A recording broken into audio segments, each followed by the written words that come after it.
Waheguru Ji Ka Khalsa, Waheguru Ji Ki Fateh. Welcome along to the latest episode of the Khalis Podcast, platform to promote the work of those who are passionate about preserving and furthering Sikh history, culture, tradition, with a particular focus on those who publish their works through Khalis House. So with that being said, today I'm joined by Tejpaul Singh from Stockton, California. Many of you will know that Tejpaul Singh has recently published his debut book with us, America Vich Sikha Da Sankhep Itihas, which is basically a brief history of Sikhs in America. So I'll just provide a little bit of an introduction to Tejpaul Singh. So Singh he's completed his MA from UC Riverside, that was in 2020, and he's now currently pursuing a PhD. His research specializes in Sikh history, especially the history of Sikhs in America, hence his first publication. Singh's research first began back in 2011 when Gurdwara Sahib in Stockton, which obviously is the historic site of the Gadri Babe, was celebrating or was preparing to celebrate its 100th anniversary. He lectures on the history of the Sikhs all across the states, and he's also published many papers as well. Singh is also a historian of the Stockton Gurdwara and has helped establish Gurdwaras in the cities of Fresno and Los Angeles as historical landmarks in the city. So Tejpaul Singh, thank you for taking the time to join me today. Ji Ayaan Nu, Waheguru Ji Ka Khalsa, Waheguru Ji Ki Fateh. Thank you for having me. No problem. I know there's a huge time difference, really appreciate you doing this, especially given it's the first time we're doing it on the video platform as well. So obviously I introduced you there briefly. We have a copy of the book here as well, which you can all purchase from khalishouse.com. But if I could just begin with asking you maybe just to tell us a bit about yourself and kind of how you got into this line of academia and your interest in Sikh history. How did that all begin? Yeah, I mean, my involvement in academia actually it was a galti naal ho gaya si. Actually, I was on the law school path, and I always had an interest for history, though. But I just never saw it as a career, or never really thought about pursuing something in history long term. When I was doing an internship in Washington, D.C. in the summer of 2015 with SALDEF, which is the Sikh American Legal Defense and Education Fund, it was there where I was introduced to a historian and historic preservationist in the Filipino American community, Michelle Mogalong, and she started talking to me about how they wanted to do a national conference focusing on the history of Asian Americans in California and in the United States, and wanted to do a special conference in Stockton, California, and that they wanted to highlight Stockton Gurdwara and its history. So at that moment, it was a shock to me that people at the national level are interested in the history of Stockton Gurdwara and they want to learn more about it. But we didn't really have scholars who were focused or historians who were dedicated to doing this work. And after the conference, I had also, or during the conference, I had met a local historian from Stockton named of Dawn Mabalong, who had done her PhD focusing on the history of Filipinos in Stockton, California, which the Filipino community was the largest community outside of the Philippines, and it was here in Stockton. A lot of people didn't know that as well. So seeing the work that this professor had done for her community and really highlight the stories of Filipino Americans and the history of Filipinos in Stockton, really motivated me to pursue a PhD rather than going to law school and really focus on. Another one of my friends who was a lawyer at the time told me that we had too many Sikh attorneys and not enough Sikh historians. Right. So being a lawyer himself, he kind of persuaded me against the lawyer track. So really, and that pushed me to apply to this one PhD program, and that's how I got stuck in the academia and really just started focusing on Sikh history since then. Awesome. And how far along are you in the PhD program? Hopefully I'll be completing my dissertation at the end of this academic year. I'm currently working on my dissertation a few chapters in already, so hopefully done soon. Amazing. You got your hands full then. Before we get into the book, obviously we met last year when I was in California with the USM, and generally speaking, how are things for Sikhs in Stockton, across California, from your experience, given, I guess, kind of what's been happening of late? How are things generally for the Sangat? Definitely there's concerns in the Sangat. Actually, just last week there was conversations at the Gurdwara. The committee was made aware that there was an agent of the Indian government who was on the premise of the Gurdwara, and the committee also made the Sangat aware of this. Um, Everything that's happened, especially since Prime Minister Trudeau spoke out, the community has really been mobilizing and trying to get elected officials in our area aware of the situation. Actually, our congressman hadn't spoken out for some time, so we were mobilizing to get him to speak out as well, which he did not too long ago. So the Sangat is concerned.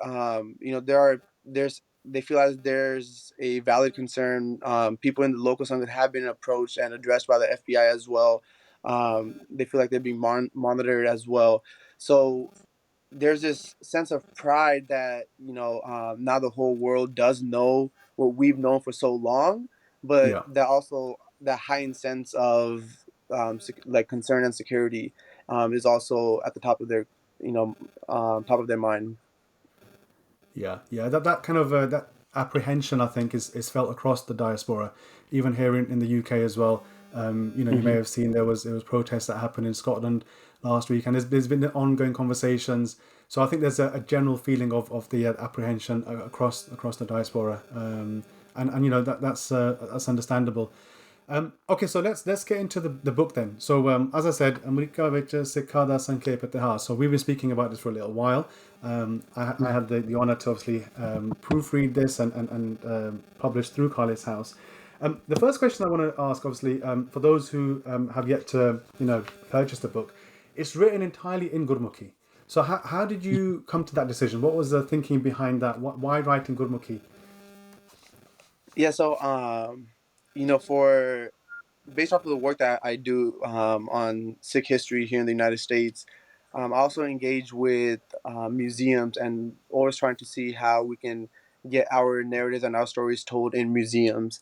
So last year I was approached by a friend of mine who is the director for the county museum here in Stockton, and we discussed on having a exhibit specifically focusing on the history of Sikhs in the United States with an emphasis on Sikhs in Stockton. And I've seen several museum exhibits that are representative of the Sikh community come across in the past. One thing that I've always noted with these exhibits is that it's only in English, and so, I see our Bajorgs coming to the exhibit, and you know they have that sense of pride that they're familiar with, either whether it's artwork or whether it's a piece of history. They can visually see it and appreciate it, but they don't understand that deeper context behind it because of that language barrier. So Right. immediately, one of my major concerns was that language barrier, and to ensure that the community would be able to appreciate this exhibit just as much as those who can understand English and read English. So, the museum director was on board. So we started to discuss, establishing a bilingual exhibit. And now the museum also offers, they have their own publication in which they publish museum exhibits that are forthcoming. And for them, they published the English script that we had for the museum in their publication, and for them it's a nice little packet that they can give to people who want to appreciate and understand this history and have it for them in their bookshelves at home as well.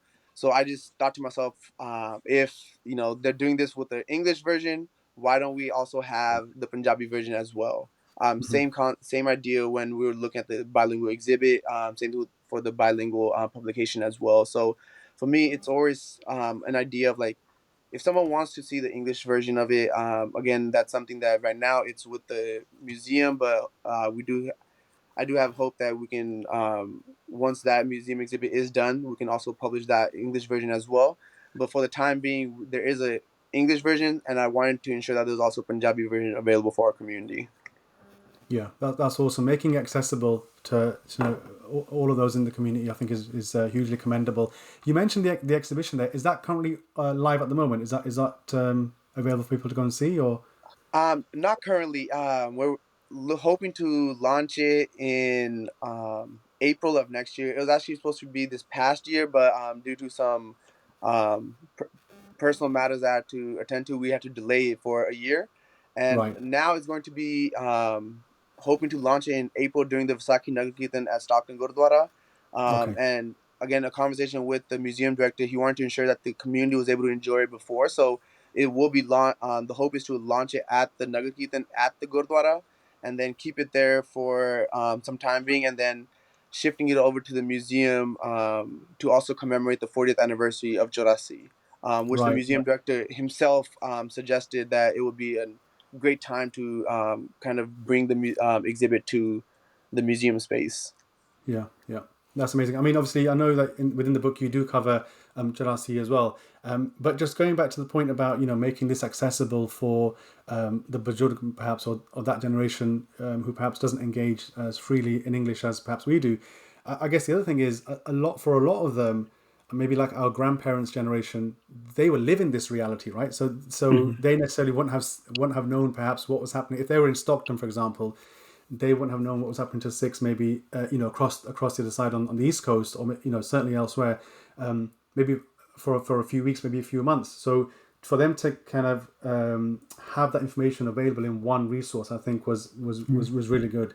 And actually, I think it's going to be really interesting to see kind of what their reaction to it is as well, because I can't think of like Punjabi, which you find a lot of resources, a lot of like newspapers online and stuff. There's a lot of stuff available, but in printed form, especially something as concise as this, I think it's very rare that you find that. So with the book, then, so obviously you start off with the very kind of beginning when Sikhs first arrive in the US. How was that? How was that process for you in terms of research? How easy was it to get that sort of information? How readily available is it? And then yeah, talk us through that whole process. Yeah. I mean, it's not as readily available as we'd like for it to be. There's been more and more individuals who have been writing about the history of Sikhs in the United States, especially that earlier period. Um, so it's becoming more readily available, but still, the topic of history of Sikhs in the United States is heavily under researched and understudied even here in the United States. So although most of the, I mean, and that's what one of the thought process was as well, is while I'm working on my dissertation, which is a more thorough history and detailed history of Stockton Gurdwara, I figured that this basic just brief history of Sikhs in the United States is something that I already have access to, so why don't I just create this resource for the community so they can also Sure. learn and understand the history of Sikhs in the United States. But I mean, so because it's so under researched though, there are several topics that are there's almost nothing available online, so it's a matter of conducting oral histories. So Right. some of the work that I've done is interview Bajurgs, interview those who had came just post the 65 era, especially in that era of the post 65 Immigration Act. The Sikhs who came in that time period, there's almost nothing available about that history. Mm-hmm. And even in this book, it's pretty clear because there's a very small section that focuses on that community, talking about those who were the graduate students who were coming to study in the United States. And it's such limited information, but that research is ongoing. And Mm-hmm. the from academia, the hope is to continue doing this research and continuing to learn more about the community and the experience of the community here in the United States. Mm-hmm. Mm-hmm. That's amazing. And obviously, the book itself is divided up into two parts, three parts. The first part covers what I really liked was that you kind of contextualize the arrival of the Sikhs in America against the backdrop of British Raj within Punjab. So there's obviously, and I think that's really important because sometimes we especially our generation, we just assume that this was all done purely out just choice. That one day Sikhs woke up and said, "Oh, we're going to go across to America and live our life," right? But there was that political angle to it, which in many ways kind of forced their hand. Certainly, the first migration that takes place, and a lot of that was related to the British Empire and army as well. You make reference to the Gurdwara lair obviously early on, and obviously you're at Stockton Gurdwara. So tell us a bit about that. Why did you feel it was important to kind of center their movement as well within this? I mean, I think it's a huge part of the history of Sikhs in the United States. When we look at the foundation of Sikhi in the United States, when we look at the history of Stockton Gurdwara, it was grounded in the ideas of Sikh sovereignty and the ideas of what the gurus had in mind of Sache Patsha, like ensuring, like, despite the fact that there was British, that the British had colonized Punjab back home, and then in the West is sitting in America, and American laws are ensuring and giving them a hard time. For them, Sikhi and the Panth was supreme, and the Guru Sahib was supreme, and it remained supreme.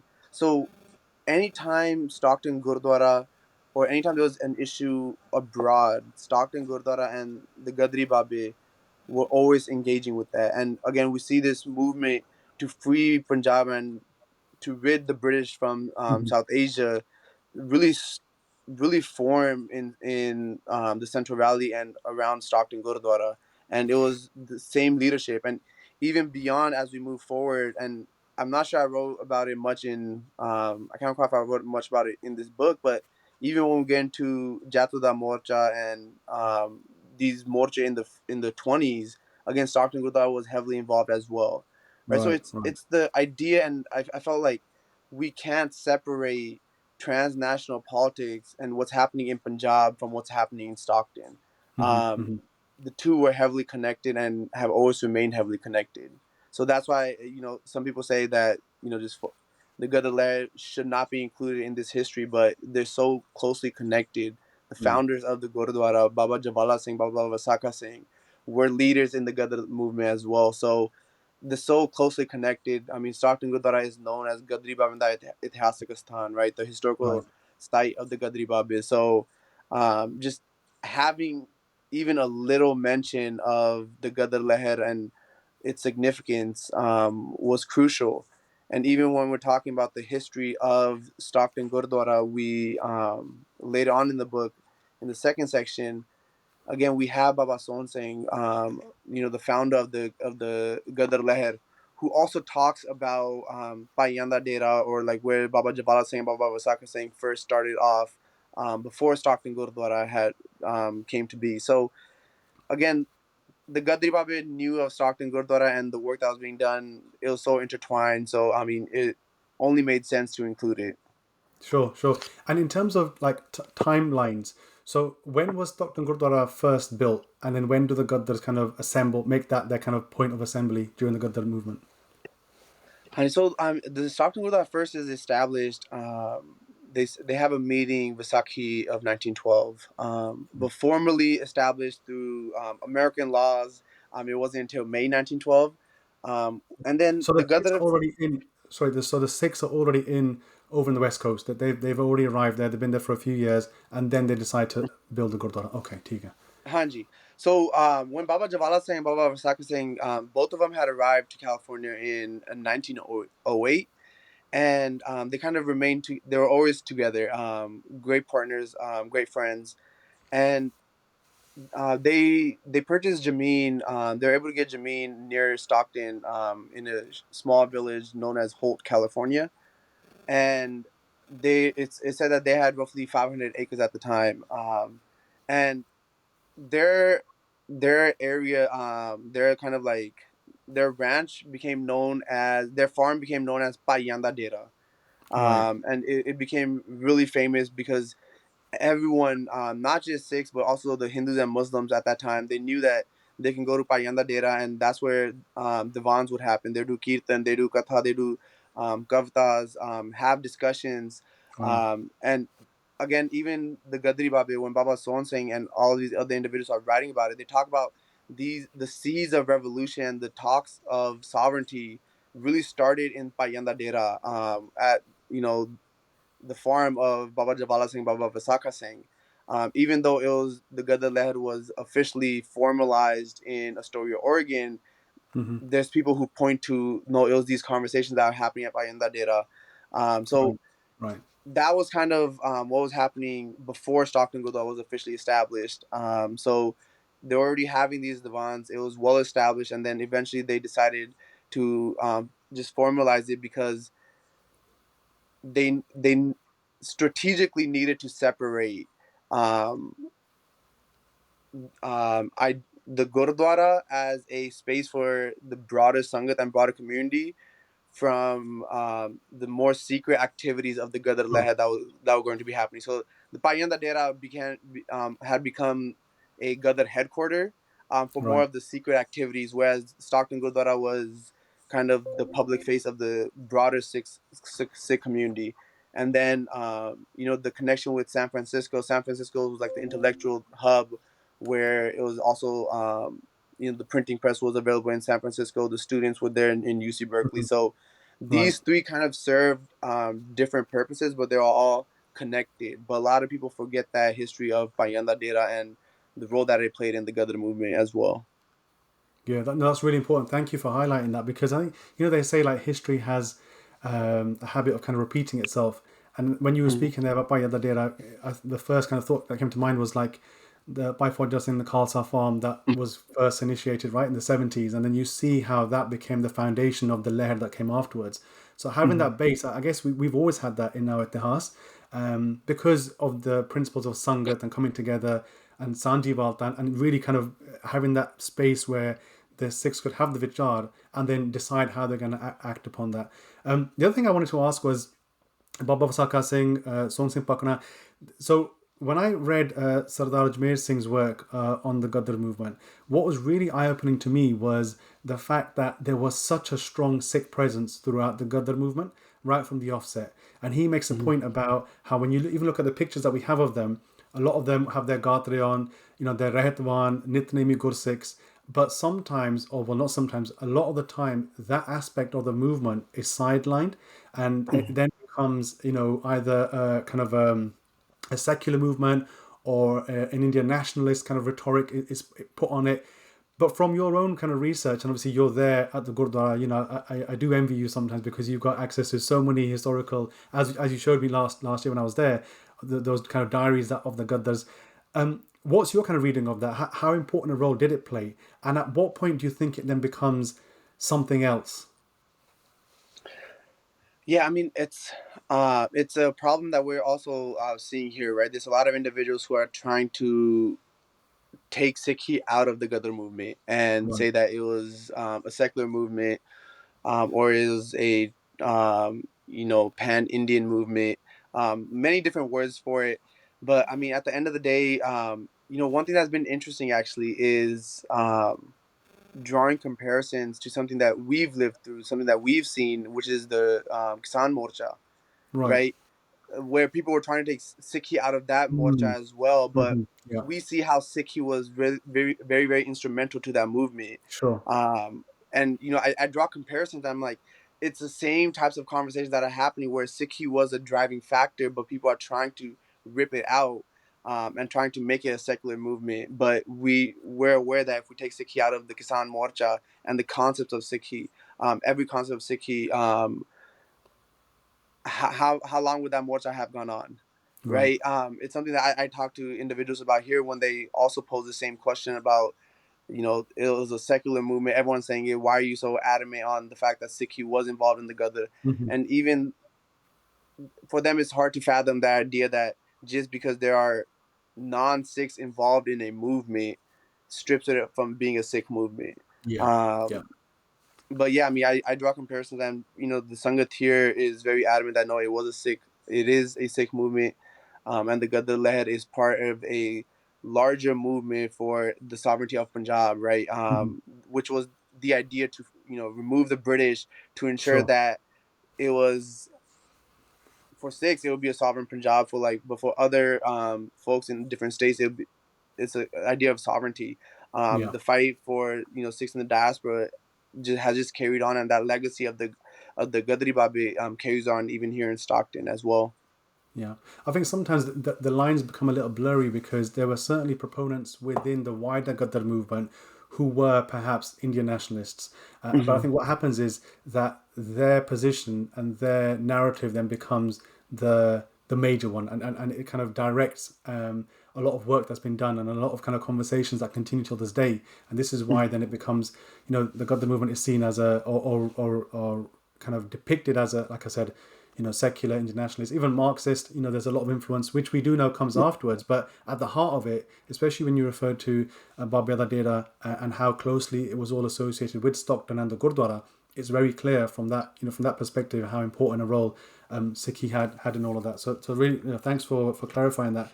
Yeah, I wanted and to. sorry, I just wanted to add, and one thing that we don't think about is because yes, in the later years of Gadar, the ideology does shift a little bit, right? Sure. And what people don't understand is that because a lot of the Sikhs who were keeping the Sikh ideologies at the center of the movement, they were the ones who went back to the homeland, went back to physically fight on the battlegrounds. Right. It's reported that 8,000 individuals had returned to British India within a matter of months of the World War One. So a lot of those individuals were then arrested. Some of them were hung and sentenced to death, and those who remained didn't necessarily share that same passion for Sikhi and same Sikh ideologies, Right. and that's when we also begin to see like the first split in the Gadar movement that happens here in the United States as well. Afterwards, after all of those individuals first left in 1914 and early 1915, when they Right. returned, and then we get all the Lahore conspiracy cases and everything happening over there, everything that happened in Singapore and Southeast Asia as well. I mean, it's everywhere, but in the United States, then we begin to get splits as well. Some people who are pro-British government, some people who are anti-British government. So, and then we also have the Hindu-German conspiracy trials that happened here in San Francisco. There was a Ram Singh who shot and killed Ram Chandra in a district courthouse here in San Francisco because of the Gadar movement. One was going to turn and become a witness for the state. So there's a lot of stuff that's happening in the following and in the later years. And then Right. yes, they start going to Marxist conferences and start going, to Russia, and Sure. then there's even words of close to World War II. They were also in conversation with Hitler's right hand men, so they're in conversation with Nazi Germany as well, Hmm. Hmm. because then it kind of became the enemy of my enemy is my friend. Anybody who Right. is against British colonization will work with them. Hmm. But what the Sikhi aspect of the Gadara movement that we see in those early years, a lot of those individuals were then arrested and killed. So we see the core Sikh values slowly kind of disappearing, and then it does become like Marxist movement. Hmm. There are Marxist elements to it. So there's a lot that kind of happens that a lot of people Hmm. are unaware of. Sure, sure. And I guess on the flip side as well, whilst there was many who kind of went the other side, the other way, there was still a significant amount who kind of continued that morcha, continued that stand against against the British through the Hmm. Babbar Kali Lehr. So Yeah. we kind of see that aspect of it as well. And I guess what I'm trying to say is that it was the foundation that were built again through the founding fathers of the Ghaddar movement that allowed, I think, that to happen, because that's that space, that environment existed for them to do that sort of stuff as well, right? Yeah, definitely. And then like again, what we see is following the 19 teens, right, with the that early push for the Gadar, again, Jallianwala Bagh happens, right? Mm. All these Morche, Jatada Morcha, Mm-hmm. Guru Ka Bagh, right? Everything happens. Mm. So their shift, like the more Sikhi oriented, Panthic minded individuals, their focus also shifts, right? Right. Because then it's the formation of SGPC. Baba sure. Jawala Singh is also involved with the Kirti. We had the farmers movement at that moment as well. Baba Saka Singh is very heavily involved in these movements. So their focus also begins to shift a little bit, whereas the Gadar movement kind of takes a life of its own at that point. But Right. Jere Panthik Sotalisi, their focus has shifted a little bit because it's a new battle that's right in front of them that's going on.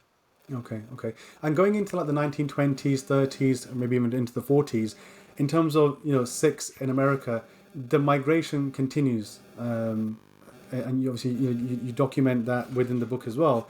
But do you think that there's a kind of a shift then that takes place perhaps in the psyche of the Sikhs because of this talk of this new nation state, or well, two nation states being carved out of the Punjab that we knew historically? Is there a shift in terms of the mindset of the Sikhs when they arrive now in California post, maybe let's say post 47? Let's go into that kind of era. Is that noticeable, that shift? So I'm gonna actually take it back before 47 to really understand, because in terms of American immigration laws, and that really helps impact the narrative of the history of Sikhs in the United States. So with a lot of those who were Sikhi oriented, Amritari Singhs who had returned back, those who had settled here, although they still shared that passion for Sikhi, they became more assimilated to American culture as well. Some had started settling their roots here and started marrying Mexican American women or white women as well.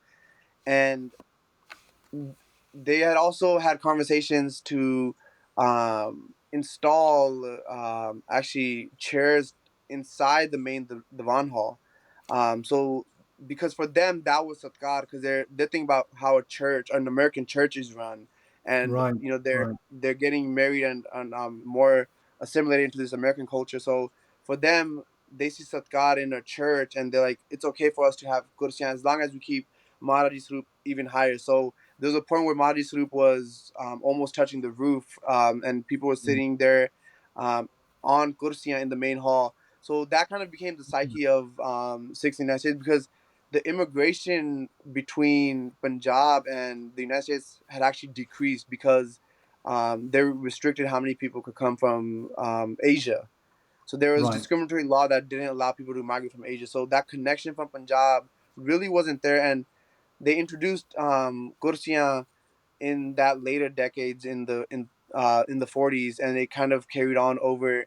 And then in this post 47, there's an immigration act that was passed in 46 where some individuals started coming over. When they first came over, they saw the kursiyan. For them, they were also weirded out because that's not the typical practice, from what they just came from seeing. But then the Bajorgs at that time who had assimilated to American culture was like, this is the way it is, Right. Satkarya, right? So they had Right. convinced that earlier wave of, or that post 47 wave of people.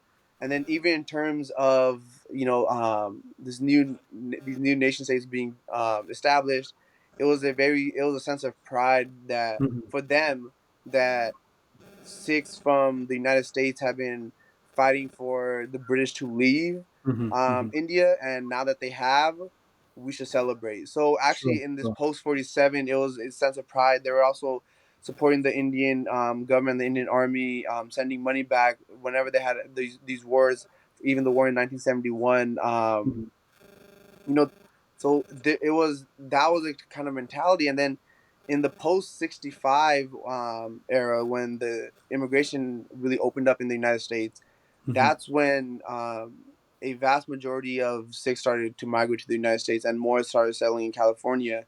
And Mhm. that's when they saw the practices of the kursi, and that's when it reverted back to Right. sitting on the ground. And it was that wave of Sikh immigrants who kind of brought the Maryada back into the Gurukar. Mhm. And again, even when we get to the 1984 and everything that was happening with that, again, as mentioned, Stockton Gurdwara was a pro-India government, or pro-India Gurdwara post-independence. They didn't understand the concepts of everything that's happened with partition, all the Sure. lives that were lost, understanding that Punjab was split. Yeah. For them, it was this idea that like we are The now British. free, Yeah. right? Mhm. But when 84 had happened, that's when there was certain members in the Sangat who were really shocked with what happened with 84, and that's when that Panthik mindset really kicked in back at Mhm. Stockton Gurdwara as well. Mhm. And since then, again, now they still, even to this day, they look to the memories of the Gadar Leher and the memories of Stockton Gurdwara for what it fought for. Mhm. And, one of the first meetings in the United States following the Churasi attack in Mhm. June was in Stockton Gurdwara as well. Bajurgs at the Gurdwara tell me they remember when that first meeting happened. People came from across California to Stockton Gurdwara. And even in 2015 when we had Sarbat Khalsa, before it happened in Punjab, here in the United States, it happened and it happened at Stockton Gurdwara. Over 50 Gurdwaras from across the state had came.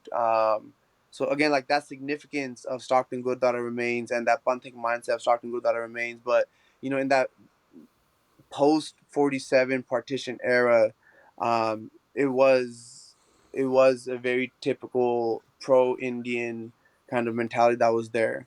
Yeah, yeah, and I guess like someone like myself with maybe a bit more of a kind of a cynical mindset on things, that would have been a wrong thing to do. But in hindsight, at that time, you think like you've just explained, the British have been kicked out. We have what we could call freedom, and now it's like let's see what happens going forward. But little did they know, kind of I guess especially those in California of what was happening with the Punjab reorganization. Punjab was then further split, with the creation of Himachal and Haryana. The river waters obviously was kicking off then, the diversion. There was a lot of stuff happening, which then leads us into the 70s and the 80s. But for Sikhs in America, it was almost as if the way you've kind of described it is that there was a kind of a new kind of identity that was formed because Mhm. there was a sense of pride that because and the sense of pride really came from the fact that they knew how instrumental the Gaddars, the Babrakali Leher, all of these kind of lehers that have come up over the past kind of 40 years, how instrumental that has been towards 47 what takes place. But as we know from Itihas, that then shifts, and you've kind of alluded to it. Mhm. So when does that shift? Does that shift happen after 84, or is there kind of is it bubbling prior to 84? Yeah, it really happens after 84. Mm-hmm. Before it was just idea of and even the concept of the Gurdwara, where Stockton Gurdwara initially was very involved politically, right, with the Gadar movement first, and then Babar Akali and Jatota Morcha and all of that, and then even involved with the SGPC and everything that was happening with the Rayat Maryada. And then in the 30s, 40s, and 50s, 30s through the 60s, because of American laws prohibiting Asians from coming to the United States and this lack of connection and this assimilating to American culture, the Gurdwara shifted from being a sovereign institution to a colonized religious space. Right, That's right. when the Gurdwara became a Sikh temple, right? A Sikh place Let, of let, let me worship. just let me just kind of delve a bit further. So, what do you? I mean, I think I know what you mean there, but just for the benefit of those listening or watching, what is that different? Because it almost seems quite semantic that there's just different terms now. But what is the deeper kind of connotation of that? When you say from a sovereign Sikh space to a religious Sikh temple, what does that mean? Yeah, for me, the way I see it is when we look at, for me, the Gurdwara is more than just a religious space. For us, it's a political space, it's a social space, it's an educational space. The Gurdwara was meant to be much more powerful. In the Western context, now we kind of get, and before, when Stockton Gurdwara was established, these Gadri Babas, Baba Javala Singh, Baba Vasaka Singh, even when uh, by Teja Singh was Professor Teja Singh was involved. These individuals, Sikhi was there. The concept of Sikhi was there. What we see in the modern Gurdwara now, with having a divan, having kirtan katha, kavtas, all of that was still there. But they would also take time to have political meetings. Mm-hmm. As mentioned, they were heavily involved in the Gadar movement, in all of these political movements in the 20s as well. And then they were supporting. They're supporting the establishment of schools for women in Punjab, right? They supported multiple institutions, educational institutions. They had multiple houses in the city of Berkeley for Mm-hmm. students coming from Punjab to stay there rent free so they can focus on the education. So it was they had scholarships available for these students. With limited resources, they did so much through the Gurdwara space because at the end of the day, they only answered to the Guru Granth Sahib and Guru Panth. And that Right. was the concept that they carried, that this is what the Gurdwara is. These are the people that we answer to, the Guru Granth Sahib and the Guru Panth. And when they're writing in their meeting minutes, they talk of, they write Gurmata, right? The Right. concept of what a Gurmata is versus in these more later years they talk about resolution, Mm-hmm. right? Mm-hmm. Even the change of that word for me Sure. was very Sure. interesting.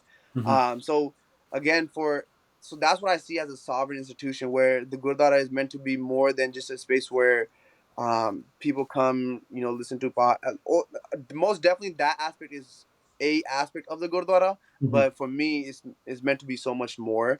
And the Yeah. history of Stockton Gurdwara really showed that. And it also, again, when we look at Harmandir Sahib and Akal Sahib and the role that Akal Sahib has played, so just taking all of that into consideration, that's why when I say the Gurdwara as a sovereign institution versus as a more like colonized or Sure. a strictly a place of worship, which most people see, and some people think that politics has no place in the Gurdwara. And I'm Mm-hmm. not talking about like committee politics or Sure. internal Sure. That's Gurdwara different. politics, Yeah. but like Yeah. broader Panthic politics. Yeah.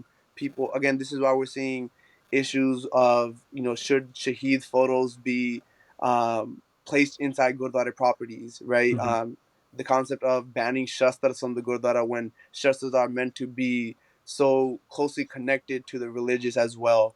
Mm-hmm. So just these concept of media and PD and the idea of what a sovereign institution of a gurdwara is meant to be, Mm-hmm. versus what a Sikh temple or Mm-hmm. a Sikh place of worship is. Yeah. I guess the latter kind of is modeled really on the Western kind of idea Mhm. of what a religious place of worship should be. But I think it's really important how you highlight there, like with the Gaddars, early Gaddari Babe, that connection they had despite the onslaught of that kind of 40-year period of British colonization post Maharaja Ranjit Singh, right? Despite all of that, and we know that there was movements like the Singh Sabha which stood against that in many respects. But I think what's really kind of beautiful for me in many ways is when you read like Bhai Kahan Singh Nabba's Mahan Kosh and the 6 things that he lists Mhm. are central to the Gurdwara, and you see that, and obviously that was published in what 1928, I think. The Gadri Yeah. Babbe are like 20 years, 15 years prior to that, and they are actually kind of living that. So it was, what I'm trying to say is that the Sikhs, even at that point, despite having lost Raj, it's been 40, 50 years, they understood deeply at a deep level what a Gurdwara was, what a Gurdwara represented, and then really, like you said, is the shift happens post 47 in that era of kind of the modern era where more Sikhs are now migrating out to the West, and we're having to Mhm. perhaps I don't know, change our ways because of the fact that we do live in these foreign countries. And now there's obviously a lot of regulation. Most Gurdwara in the UK are registered charities, which that in itself is problematic because then when the issue comes up of Shahid's photos or like banning Indian officials on a Panthic position, that then can become a bit problematic. So it's really important I guess to reiterate that the Gadri Babe, they understood what a Gurdwara was, and that shift really happens afterwards. But as you've alluded to, there's a kind of a reawakening, isn't there, in the Panth, in the diaspora, Mhm. because of 84, and you said Stockton becomes a bit of a kind of a ground where there's a lot of rallying that's taking place. Talk us through that. Who are kind of the pioneers or those who kind of propagate that, and how does it all come about? Yeah, I mean, some of the individuals, some of the uncles that I've spoke with here, they tell me that um, they never, bana case nahi rakhi si, right? They used to cut their hair and Mm, didn't really have any passion towards Sikhi. They were just Punjabi and Sikh by identity only. right. But there was an uncle who I was speaking with. He was talking to me. He was a truck driver at the time, and he actually remembered hearing about 84 on the radio, and for him, it really struck him, and that was that moment where he took it as just an attack against his identity, and it was from that day forward that they actually started keeping their hair and started working towards this Panthik mission, and they were crucial to the history of Stockton Gurdwara. They've been there for many years, again for decades actually. They first came to Stockton when they were a young boy, so and now they're in their 60s, maybe 70s. So a lot of these individuals recall, and some other Bajos around their age were telling me that as soon as that meeting, or as soon as they heard the news of Charasi, they called a meeting at Stockton Gurdwara, and there were definitely those who had that mindset that this is happening in India, in Punjab. We shouldn't do anything about it. It has nothing to do with us. So there were those people who carried that mindset as well. But then, those who are passionate about, no, this does impact us. And then we also have, and the latter kind of prevailed because we also get the World Sikh News, which was being published, and that started in 1984 as well, and it was being published here in Stockton as well. So now we see this community newspaper that kind of is very similar to what we saw with that earlier with the Gurdwara newspaper being printed, and now is that World Sikh newspaper is being distributed across the globe, really presenting a Sikh and a Panthik voice, and then we'll consistently host meetings in Stockton, and again that layer kind of just continued to the present day. Last year where they hung up a 50-foot Khalis flag at the Gurdwara too. So just to ensure that for Stockton Gurdwara, the fight started in '84 with these few uncles who all always kind of point towards the Gurdwara history of Stockton Gurdwara. And same thing when we were putting up the flag here at Stockton, they pointed to the fact that Gadri Baba, before leaving to Punjab, they actually ਉਹਨਾਂ ਦਾ ਵੀ ਝੰਡਾ ਗੜ ਕੇ ਗਏ ਸੀ, right? So like they always point to that history, so that connection between the Gadar movement, like the Charasi movement, to the present Khalsan Lehed that is happening. And Stockton Gurdwara is still one of the leading Panthik Gurdwaras here in the United States, as I alluded to earlier as well with the Sarbat Khalsa in 2015. So that legacy kind of has carried on. And many people still refer to and constantly tell me that they refer to as Stockton Gurdwara as like the Akal Takht Sahib of the West, right? That they always constantly look for any Panthik decisions. They look to Stockton Gurdwara, and that's because of that long history, taking a stand during the Gadar movement, but then also during Charasi movement as well. Yeah, absolutely. Yeah, I think it's a real inspiration. Like even when I was there last year when we met, and I was like in many ways kind of shocked because in the UK you see Khalistan banners, right, in some Gurdwara, but I'd never seen like a Janda raised like in the same space where we have a Nishan Sahib. Obviously Nishan Sahib, I think you were telling me that it's higher, which is really important as well, because that is kind of encompassing both Miri Piri, but understanding that all of our political kind of mobilization stems from the Gyan of the Guru, right? But yeah, just seeing that, like I think that's like you said, in many ways that statement is, especially in these times that we're living through, that in itself is a really bold and brave statement to make. And some people may think, well, that's the basic standard of stuff we should be doing, but I think it shows you how Stockton Gurdwara continues kind of to pave the way. We've spoken a lot about the Sikh experience in America, and the connection to Punjab and the connection to Panthik Lehed and that kind of sense of responsibility is there throughout the history. The other thing you kind of cover in the book is the kind of more localized battles that were fought between the Sikhs, and I'm talking here about the racism that was obviously faced, the discrimination. We know that in a post kind of 9/11 world, the first victim of that hate crime was a Sikh Sardar. So, kind of, I guess the question I'm asking is, do you feel that is still a pressing concern for Sikhs living in, California, across the states in 2023, or has kind of the advocacy work that's been done, how much has that helped?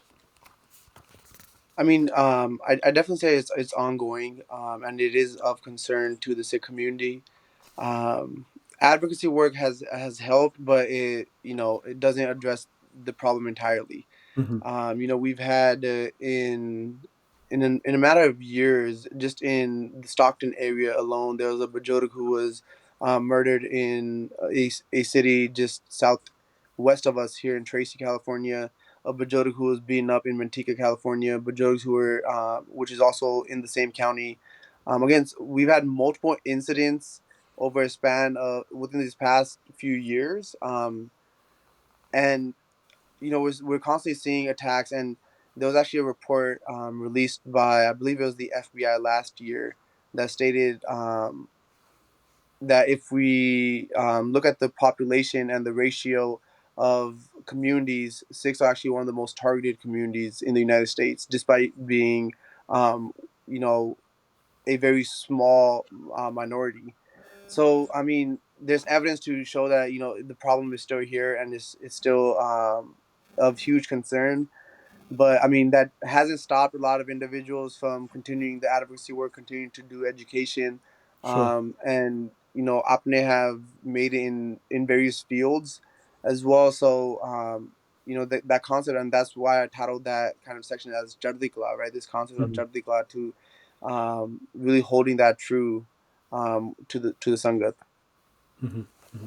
Yeah, absolutely. Yeah, but I mean, I think I think what you've kind of alluded to there is that there isn't really a quick fix to this Mm-hmm. because things like racism, they are so systemic. And again, I think that's across the diaspora, whether you're living in America, Canada, even Australia, certainly here in the UK. We're like third, fourth generation now, and our kids still face that. Perhaps it's less overt. Perhaps it's more kind of now maybe the way you're treated, and it's not kind of in your face. Although there are instances of that as well, which do come up now and then. But generally speaking, I think this is a long term. And actually, for me, it kind of brings up questions of homeland again and identity and our place in the world, because we're here collectively because of what happened in Punjab. Otherwise, you could argue that we may still all be in Punjab. I mean, obviously, there would be individual choice to go and live wherever you want, but the point being, these are kind of these come from the legacies of colonization, and I think it's a real testament to like you said, that Sikh spirit of Chardikala to continue this fight as well, knowing also what's happening in Punjab at the moment, knowing also how the Indian state has upped its game in terms of foreign interference, and now has the audacity to take out targeted killings of foreign nationals on their own soil. So I think it shows that this will still continue. But I think the work that you've done to document that is really important, especially because this perspective is often kind of lost or glossed over. That connection between Sikhi, between the Pant and Punjab. Even we saw, you mentioned earlier about the farmers' protest, like how there was an instant uproar, like overnight, across, whether you were in Stockton, London, Brisbane, wherever you were. We all had that connection, and we spoke about this many times on the podcast as well with previous guests. How there was that instant connection, and it's because of our collective identity as Sikhs, and to the concepts of Miri Piri and Bathshahi and sovereignty and Sangarsh, that we have that, right? So I guess what I'm coming towards, towards the end of the interview is, what do you hope to achieve with this book? And I know we mentioned at the top that this really is for maybe the generation before us, because of it's written in Gurmukhi. But is it something that you could read perhaps as a family, and what learning could they take from that? Hanji, yeah, I mean, um, most definitely it started as this idea of for the generation before, so they can enjoy this museum exhibits. But then also, and I mentioned this in the book, in the preface as well, that I was asked to speak at multiple camps, local youth camps here at the Gurdwara, and they always tell me to kind of share the history of the Gurdwara with the youth as well. And it got me thinking that there's a lot of the youth. We have Khalsa schools at Gurdwaras across the United States as well, but a lot of our youth isn't even aware of this history. So most definitely, it's even though the idea was kind of birthed with this idea of wanting to ensure that the older generation could understand and enjoy the exhibits. But a secondary thing was to also ensure that our future generations and are all aware of this history. Because for me, I strongly believe education is power, knowledge is power. Um, you know, and the idea of literature within Sikh history is so crucial especially Mhm. when we look at the Singh Sabha movement, Yeah. and how that really defined the Sikh identity. And even when we go before that, right, when during the Guru's period, and literature has always been something that's crucial to the Sikh community.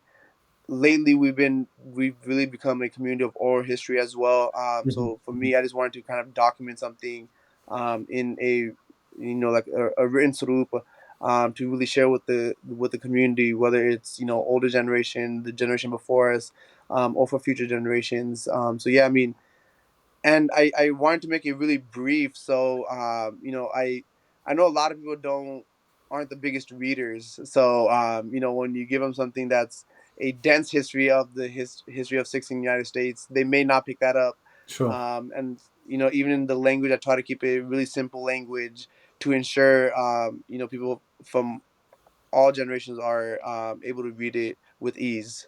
Sure. Sure. No, that's great. And I guess for those who are listening or watching, you can purchase copies of this via khaleshouse.com.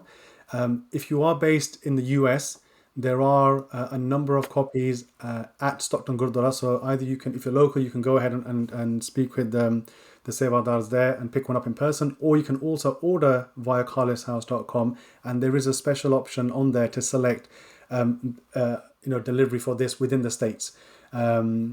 Because I know a lot of people have mentioned the cost of shipping. This is obviously a side note, but with Khalis House, unfortunately, it's not something that we have control over because of the shipping prices that people at UPS charges. So we're just kind of relaying that on. So we spoke with Tejpaul Singh and the Sevadars at the Gurdwara. So there are copies available locally to Sangat in Stockton. You can go and pick those up, or like I said, you can visit the website as well. If there are any representatives from Gurdwara or Khalsa schools that are watching, if you want to order some in bulk, no matter what the quantity, get in touch with us and we can arrange that as well, directly through our printers here in the UK.